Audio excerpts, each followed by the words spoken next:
Hello friends, are के computer class में आप सभी का स्वागत है। आज की वीडियो में हम मैथ और रीजनिंग के प्रैक्टिस सेट 7 को डिस्कस करेंगे। इससे पहले 6 प्रैक्टिस सेट आ चुकी हैं। यदि आपने वो वीडियो वॉच नहीं किया हुआ है तो आप उसे प्लेलिस्ट में वॉच कर सकते हैं, या प्लेलिस्ट इस वीडियो के एंड में यहाँ पे शो होगी, आप वहाँ से भी वॉच कर सकते हैं। तो आइए इस वीडियो को शुरू करते हैं। तो आज का पहला प्रश्न क्या है, ब्रैकेट में लिखा हुआ है 0.06 का स्क्वायर, फिर 0.47 का होल स्क्वायर, फिर 0.079 का होल स्क्वायर अपान 0.006 का होल स्क्वायर प्लस में 0.047 का होल स्क्वायर प्लस में 0.0079 का होल स्क्वायर। इसको हमको सॉल्व करना है। तो यहाँ देखिए, जो ऊपर लिखा हुआ है सेम वही चीज़ नीचे लिखा हुआ है, बस अंतर कितना है, यहाँ पे जो दशमलव लगा हुआ है यह 3 अंक पे है, यहाँ पर 2 अंक पे है। तो हम 1 अंक का दशमलव उसे कॉमन ले लेते हैं। तो दशमलव यहाँ से, इसको आप यहाँ पे अलग से समझ लीजिए, 0.006 लिखा हुआ है, तो इसको हम कैसे लिख सकते हैं, 0.06 अपान 10। चूँकि हमने 1 दशमलव इधर किया तो यहाँ बटे में 10 हो जाएगा। अगर 2 दशमलव इधर करते तो बटे में 100 हो जाता। अब इसका स्क्वायर है, तो हमको क्या करना है, यहाँ से 10 को कॉमन लेना है। तो जब हम 10 को कॉमन लेंगे मतलब 10 का भी स्क्वायर है, तो बाहर कितना निकलेगा, 1/100 बाहर निकलेगा। तो हम हर में से 1/100 को कॉमन कर लेते हैं। तो अंश वाला तो सेम वैसे ही हो जाएगा, यानी कि 0.06 का स्क्वायर प्लस में 0.47 का स्क्वायर प्लस में 0.079 का स्क्वायर, ये ऐसे ही रहेगा अपान, यहाँ से हम 1/100 को कॉमन ले लेते हैं। 1/100 क्यों कॉमन लिया, अभी हमने आपको यहाँ पे समझाने की कोशिश की है। अब यहाँ पे देखिए, यहाँ हो गया, ये बड़ा ब्रैकेट लगा देते हैं, 0.06 यहाँ पे हो गया का होल स्क्वायर, क्योंकि हमने यहाँ पे 1 दशमलव को यहाँ से कॉमन ले लिया है, मतलब हटा दिया है, और बटे 1/100 हमने यहाँ से कॉमन ले लिया है। जब 1/100 को हम कॉमन लेंगे तो यहाँ से 1 दशमलव हट जाएगा अंदर से। तो प्लस में 0.47 का स्क्वायर प्लस में 0.079 का स्क्वायर। ये क्यों यहाँ पे इतना हो गया, इसको हमने यहाँ पे आपको अलग से समझाने की पूरी कोशिश की है। अब आइए, यह ब्रैकेट और यह ब्रैकेट ऊपर वाला ये पूरा कट जाएगा चूँकि सेम है। यहाँ पर हो गया 1/100। अब ये 100 क्या होगा, ऊपर चला जाएगा, तो यहाँ पे आ गया आपका 100, यानी कि 100 आपका राइट आंसर आ गया। सॉल्व करना है, सिर्फ आपको देखना है। इससे भी कम समय, क्योंकि हमको पढ़ने में भी थोड़ा समय लग रहा है, आपको पढ़ना नहीं है, आपको सीधे प्रश्न देख के उसका आंसर टिक करना है कि कौन सा आंसर सही होगा। थोड़ा सा पढ़ने में टाइम लग रहा है क्योंकि आपको समझाना है। आइए दूसरा प्रश्न देखते हैं। गौरव प्रतिदिन 800 रुपये कमाता है। कुछ हफ्तों के बाद वह प्रतिदिन 960 रुपये प्रतिदिन कमाना शुरू कर देता है। उसकी दैनिक आय में कितने प्रतिशत की वृद्धि हुई। प्रतिशत वृद्धि पूछ रहा है। पहले 800 था, अब हो गया 160 बढ़ गया, मतलब कि 960 हो गया। तो वृद्धि कितने की हुई, 160 की। किससे हुई, 800 से। तो जिसमें का अथवा से लगा होता है उसे हर करते हैं और दूसरी राशि को अंश करते हैं, यानी कि लाभ जो हो रहा है या वृद्धि जो हो रही है उसे ऊपर रखेंगे। तो 160 रुपये वृद्धि हो रहा है किससे, 800 रुपये से। तो 800 रुपये आपका नीचे हो गया और गुणे 100, 0 से 0 कट गया, 8 दूनी 16, यहाँ पे कितना आ गया, 20% की वृद्धि हो गई। 20% की वृद्धि हो गई, ये हमारा आंसर हो गया। आइए तीसरा प्रश्न देखते हैं। तीसरे प्रश्न को अगर आप ध्यान से देखेंगे तो यहाँ लिखा हुआ है 69,842 का स्क्वायर, यह है 30,158 का स्क्वायर, और बटे में लिखा हुआ 69,842 माइनस 30,158।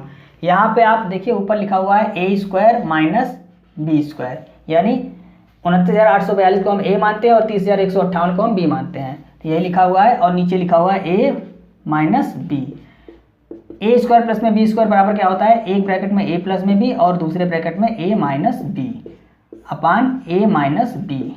तो ए माइनस बी ये कट जाएगा, बचेगा ए प्लस में बी। ए है आपका 69,842 प्लस में बी है 30,158।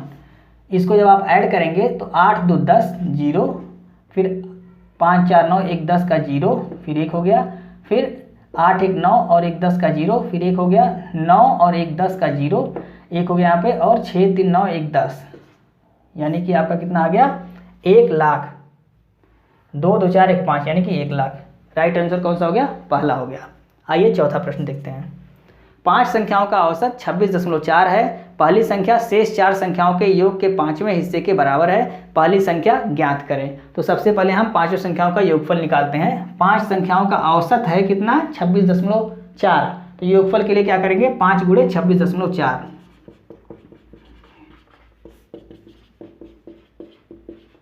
कितना आ जाएगा, 5 चौक 20, 5 और 5 छक्के 30, 2 32 और 5 दूनी 10 और 3 13, यानी कि 132 आ गया योगफल।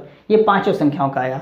कह रहा है पहली संख्या शेष 4 संख्याओं के योग के 5वें हिस्से के बराबर है, तो पहली संख्या ज्ञात करें। हम मान लेते हैं पहली संख्या क्या है, x है। माना पहली संख्या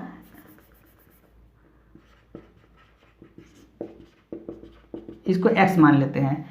तो अब जब हम 132 में से x को हटा देंगे तो 4 संख्याओं का योगफल आ जाएगा। क्योंकि x पहली संख्या है और ये पांचों संख्याओं का योगफल कितना है, 132 है। तो इसमें से हम x को घटा देंगे तो 4 संख्याओं का योगफल बच जाएगा। तो यहाँ पे हो जाएगा x बराबर, अब यहाँ बराबर क्यों लगा रहे हैं, देखिए कह रहा है पहली संख्या शेष 4 संख्याओं के योगफल के, शेष 4 संख्याओं का योगफल मतलब 132 में से हम x को घटा देंगे तो ये शेष 4 संख्याओं का योगफल मिल जाएगा के 5वें हिस्से के बराबर। 5वें हिस्से मतलब 1/5 के बराबर है, बराबर कर दिया हमने। 5x बराबर 132 माइनस x इधर आएगा तो 6x बराबर कितना हो गया, 132 और 6 दूनी 12, 6 दूनी 12, यानी कि x बराबर आ गया 22। यही हमारा राइट आंसर हो गया। ऑप्शन नंबर दूसरा सही है। आइए नेक्स्ट प्रश्न देखें। 5वां प्रश्न है, 4 अलग अलग संख्याएं हैं। पहली 3 संख्याओं का औसत चौथी संख्या का 3 गुना है और सभी 4 संख्याओं का औसत 55 है। पहली 3 संख्याओं का औसत ज्ञात कीजिए। 4 संख्याओं का औसत 55 है, तो योगफल क्या हो जाएगा 4 संख्याओं का, 4 संख्या का योगफल 4 गुणे 55 बराबर कितना हो गया, 220। ये योगफल हो गया। अब कह रहा है कि पहली 3 संख्याओं का औसत चौथी संख्या का 3 गुना है। तो हम मान लेते हैं चौथी संख्या क्या है, 4th संख्या मान लेते हैं x है। तो कह रहा है पहली 3 संख्याओं का औसत, तो औसत कैसे निकलेगा, योगफल बटे संख्या। तो योगफल 3 संख्याओं का क्या निकलेगा, इसमें से जब हम x को घटा देंगे तो 3 संख्याओं का योगफल निकल जाएगा। 4 संख्याओं का योगफल कितना है, 220 है और चौथी संख्या क्या है, x है। तो जब x को हम 220 में से घटा देंगे तो ये 3 संख्याओं का योगफल बचेगा। तो यहाँ पे हो गया 220 माइनस x, ये हो गया आपका 3 संख्याओं का योगफल। और कह रहा है कि औसत निकालना है, पहली 3 संख्याओं का औसत। तो औसत निकालना है तो संख्या से हम क्या करेंगे, भाग दे देंगे, तो ये औसत हो गया। बराबर कह रहा है कि चौथी संख्या का 3 गुना है। तो चौथी संख्या हमने क्या माना है, x है, तो इसका 3 गुना मतलब 3x, इसका गुणा इधर हो जाएगा, मतलब कि 220x, x नहीं है, 220 माइनस x बराबर 3 त्रिका 9x। अब यह x इधर जाएगा तो कितना हो जाएगा, 10x बराबर 220 हो जाएगा। यहाँ देखते हैं 10x बराबर 220, तो x बराबर कितना हो गया, 22।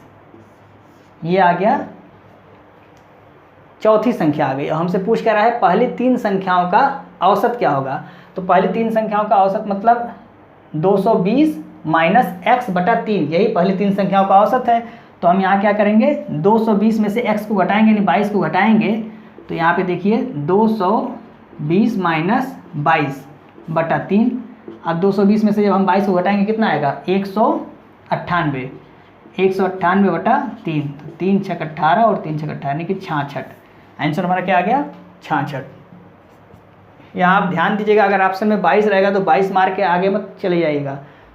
22 यहाँ पे ये निकला है आपका चौथी संख्या है, आपने 4th संख्या क्या माना है, x माना है। तो x की वैल्यू 22 निकली है। अभी आपको निकालना है पहली 3 संख्या निकालना है, क्या, पहली 3 संख्याओं का औसत निकालना है।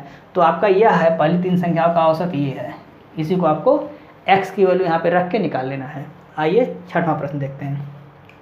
दिए गए विकल्पों में से संबंधित शब्द का चयन करें। छेनी ये मूर्तिकार का औजार है, तो निहाई ये किसका औजार होगा। तो इसमें से आपका कौन सा सही हो जाएगा, लोहार। लोहार का औजार होता है निहाई। ये आपको पता होना चाहिए, अगर आपको पता रहेगा तभी आप इसका आंसर सही दे पाएंगे, नहीं तो फिर आप तुक्का ही लगाएंगे। आइए नेक्स्ट प्रश्न देखते हैं। 7वां प्रश्न देखते हैं।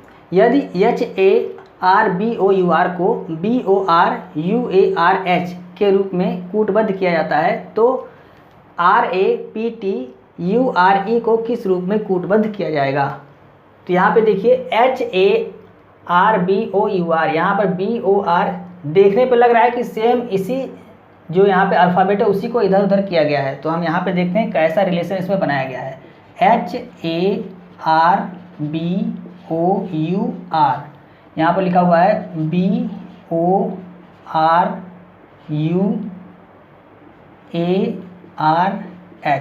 अब यहाँ देखिए H को सबसे पहले तो इस किनारे देखते हैं, यहाँ पे रखा हुआ है।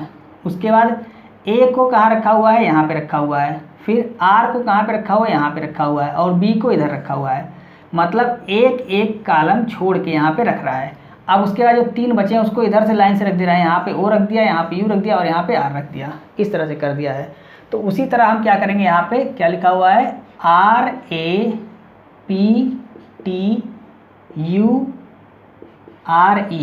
इसको हम क्या लिखेंगे, सबसे पहले तो R को यहाँ लिख देंगे, अब एक स्पेस छोड़ देंगे। अब उसके बाद A को लिखेंगे, फिर एक स्पेस छोड़ देंगे, फिर P को लिखेंगे, फिर एक स्पेस छोड़ेंगे और T को लिखेंगे।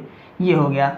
अब U को यहाँ लिखेंगे, R को यहाँ लिखेंगे और E को यहाँ लिखेंगे। अब देख लीजिए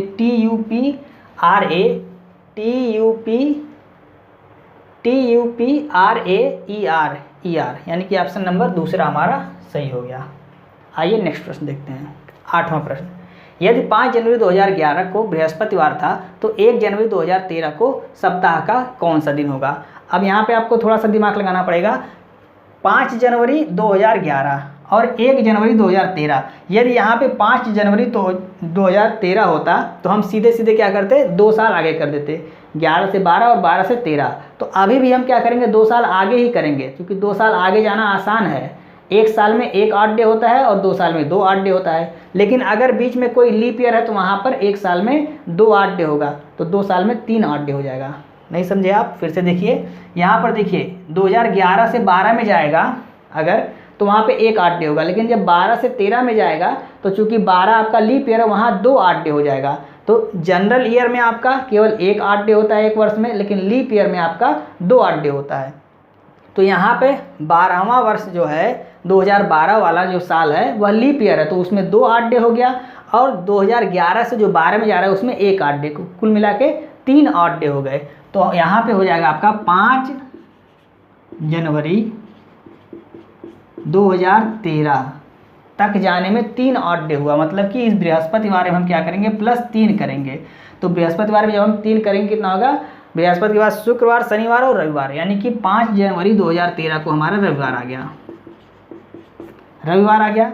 अब हमको क्या करना है, इससे पहले 1 जनवरी तो चले जाना है, यानी कि 5 से 4, 3, 2 और 1, यही हमको बताना है। तो 5 को हमारा रविवार है, तो 4 को हो गया शनिवार, शुक्रवार, बृहस्पतिवार और यहाँ पे आपका आ गया बुधवार। यानी 1 जनवरी 2013 को कौन सा दिन है, बुधवार है। यहाँ पे हमने लिखा बुधवार, और ये हमारा आंसर सही हो गया। बुधवार कहाँ पे है, तीसरा ऑप्शन सही हो गया। थोड़ा सा समझाने में हमको समय लग रहा है, आपको अगर समझ में आ गया तो आप देखते ही उत्तर दे देंगे। कैसे दे देंगे, क्योंकि आपको पता है 1 वर्ष में 1 ऑड डे होता है, और यदि सामान्य लीप ईयर है तो उसमें 2 ऑड डे होता है। तो यहाँ बीच में 2012 वाला जो साल पड़ रहा है वह लीप ईयर पड़ रहा है, और 11 से 13 जाने में 2 साल हो रहा है। तो 2 साल में आपका कुल मिला के 3 ऑड डे हो गया। तो इसी बृहस्पतिवार में हम 3 ऐड कर देंगे तो आपका रविवार हो गया। यानी 5 जनवरी 2011 से हम 5 जनवरी 2013 तक पहुंच गए, तो 5 जनवरी 2013 को रविवार था। अब हमको 1 जनवरी तक वापस आ जाना है, पहले आना है, तो हम रविवार से पहले आ जाएंगे। तो रविवार से पहले शनिवार, शुक्रवार, बृहस्पतिवार और बुधवार। तो ऑप्शन नंबर तीसरा सही हो गया। आइए नेक्स्ट प्रश्न देखते हैं। 9वां प्रश्न देखते हैं। रीना अस्मित की पत्नी है और आदित्य रानी का पति है। रानी के ससुर रीना की इकलौती बेटी सिया के दादा हैं। अस्मित का आदित्य से क्या संबंध है। तो सबसे पहले हम रिलेशन यहाँ पे दर्शाते हैं। रीना अस्मित की पत्नी है, तो रीना जो है, रीना ये अस्मित की पत्नी है। ये प्लस हो गया, ये माइनस हो गया, और यहाँ बीच में प्लस, चूंकि पति पत्नी है। अब कह रहा है आदित्य रानी का पति है, तो अभी इसके बारे में हमको किसका भाई किसका बहन ये पता नहीं है, तो अभी इसको छोड़ देते हैं। आगे पढ़ते हैं। रानी के ससुर, रानी के ससुर रीना, यहाँ रीना और रानी आप कंफ्यूज मत होइएगा। रानी के ससुर रीना की इकलौती बेटी सिया, रीना की बेटी कौन है, सिया, इकलौती बेटी है सिया, के दादा हैं। कौन, रानी के ससुर। दादा मतलब अस्मित के पिता होंगे, अस्मित के पिता होंगे, तो सिया के क्या हो जाएंगे, दादा हो जाएंगे। और कह रहा है वही रानी के ससुर भी हैं। रानी के ससुर हैं मतलब कि इनका एक और बेटा है, इनका एक और बेटा है और उसकी पत्नी। तो एक और जो बेटा है वो कौन है? वो आदित्य है। मतलब आदित्य कौन हुआ? ये अस्मित का भाई हुआ। यहाँ पे आदित्य लिखा जाएगा। और इसकी जो पत्नी है कौन है? रानी। तो रानी के ससुर हो गए और सिया के दादा हो गए। तो कह रहा है अस्मित आदित्य से कैसे संबंधित है, यही पूछ रहा है यहाँ। अस्मित का आदित्य से क्या संबंध है? तो ये दोनों क्या हैं? भाई है। कैसे भाई हैं? क्योंकि रानी के ये ससुर हैं, तो ससुर है मतलब इसके पति के ये पिता होंगे, और पति के पिता होंगे और इनके दादा हैं, मतलब कि अस्मित के भी पिता हैं। तो ये दोनों क्या हो गए? भाई हो गए। तो ऑप्शन नंबर तीसरा हमारा सही हो गया। आइए 10वां प्रश्न देखते हैं। 4 शब्द दिए गए हैं जिसमें से 3 किसी न किसी तरह समान है और एक असमान है। असमान शब्द का चयन करें। यहाँ देखिए, वीवर, अंधा, गूंगा, बहरा, ये तीनों शारीरिक अक्षमताएं हैं। और यहाँ पे वीवर आपका अलग हो गया, इसका मतलब छिद्र होता है। तो यहाँ पे वीवर आपका राइट आंसर हो जाएगा, यही तीनों से अलग है। तो दोस्तों, आज के प्रैक्टिस सेट 7 के 10 प्रश्नों को हमने आपको समझाने की पूरी कोशिश की। यदि आपको वीडियो समझ में आ रही है और वीडियो अच्छी लग रही है तो आप इसे अपने दोस्तों को भी शेयर करें और वीडियो को लाइक और सब्सक्राइब करना ना भूलें और बेल आइकन को प्रेस करना, जिससे हमारी आने वाली सभी वीडियो की नोटिफिकेशन आपको समय समय पर मिलती रहे। और एंड स्क्रीन वाली वीडियो को आप जरूर देखा करें, जिससे आपको निश्चित रूप से फायदा होगा। जय हिंद।